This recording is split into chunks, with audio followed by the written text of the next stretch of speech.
ಮತದಾರರ ಗುರುತಿನ ಪರಿಷ್ಕರಣೆಯ ಜನಜಾಗೃತಿ ಕಾರ್ಯಕ್ರಮ ವಿವೇಕಾನಂದ ಯುವಕ ಸಂಘದ ವತಿಯಿಂದ ಜನಜಾಗೃತಿ ಕಾರ್ಯಕ್ರಮದಲ್ಲಿ ವಿವೇಕಾನಂದ ಯುವಕ ಸಂಘದ ಪದಾಧಿಕಾರಿಗಳು ಪಾಲ್ಗೊಂಡು ಜನಜಾಗೃತಿ ಮೂಡಿಸಿದರು. ಇವತ್ತು ಇಂದಿರಾ ಗಾಂಧಿ ಬಡಾವಣೆ ಇಲ್ಲಿಗೆ ನಾವು ಬಂದಿದ್ದೀವಿ. ಅದರಿಂದ ಜನರಲ್ಲಿ ಒಂದು ಜಾಗೃತಿ ಮೂಡಿಸ್ತಾ ಇದ್ವಿ.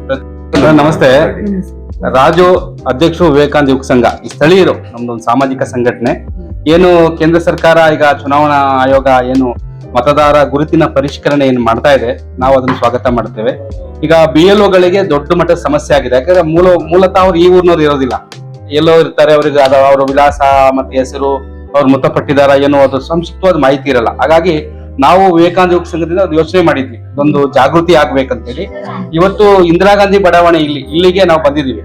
ಅದರಿಂದ ಜನರಲ್ಲಿ ಒಂದು ಜಾಗೃತಿ ಮೂಡಿಸ್ತಾ ಇದ್ವಿ. ಪ್ರತಿಯೊಬ್ರು ಏನು SIR ಏನು ಪ್ರಕ್ರಿಯೆ ನಡೀತಾ ಇದೆ ರಾಜ್ಯ ಸರ್ಕಾರ ಚುನಾವಣಾ ಆಯೋಗದಿಂದ, ಇದರಲ್ಲಿ ತಮ್ಮನ್ನು ತಾವು ಪೂರ್ತಿ ತೊಡಗಿಸ್ಕೋಬೇಕು.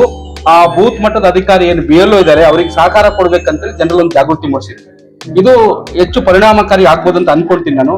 ಹಾಗಾಗಿ ನೀವು ಸುಲಭವಾಗಿ ಮಾಡಿ, ಪಾಪ ನಿಮಗೆ ಹೆಚ್ಚು ಒತ್ತಡ ಆಗ್ತಾ ಇದೆ. ಹಾಗಾಗಿ ನಾವು ಸಹಕಾರಿಗಳಾಗಿ ನಿಮ್ ಜೊತೆ ನಾವು ಇದ್ದೀವಿ. ಹಾಗಾಗಿ ಎಲ್ಲವನ್ನೂ ಪೂರ್ತಿಯಾಗಿ ಮಾಡಿ, ಇದೊಂದು ಒಳ್ಳೆ ಬೆಳವಣಿಗೆ.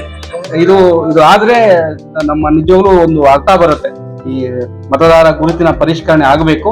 ಹಾಗಾಗಿ ಧನ್ಯವಾದ. ಇವತ್ತು BLO ಇದ್ದಾರೆ, ಈಗ ನಮ್ಮ ಮುಂದೆ ಬಂದಿದ್ದಾರೆ. ಈಗ ಈ ಭಾಗದ BLO ಬಂದು ಮತದಾರ ಗುರುತಿನ ಪರಿಷ್ಕರಣೆ ಮಾಡ್ತಾ ಇದಾರೆ. ಅವ್ರಿಗೆ ನಾನು ಧನ್ಯವಾದ ಹೇಳ್ತೀನಿ. ನೋಡಿ, ನೀವು ನಿಮ್ಮ ಹೆಸರು ಹೇಳಿದ್ರಿ? ಕರ್ಣಾಕರ. ಸರಿ, ಈಗ ನಿಮ್ದು ಇಲ್ಲಿದೆ, ನೀವು ಇದನ್ನ ಪರಿಷ್ಕರಣೆ ಮಾಡ್ಕೊಳ್ಳಿ, ಉಪಯುಕ್ತ ಇದೆ.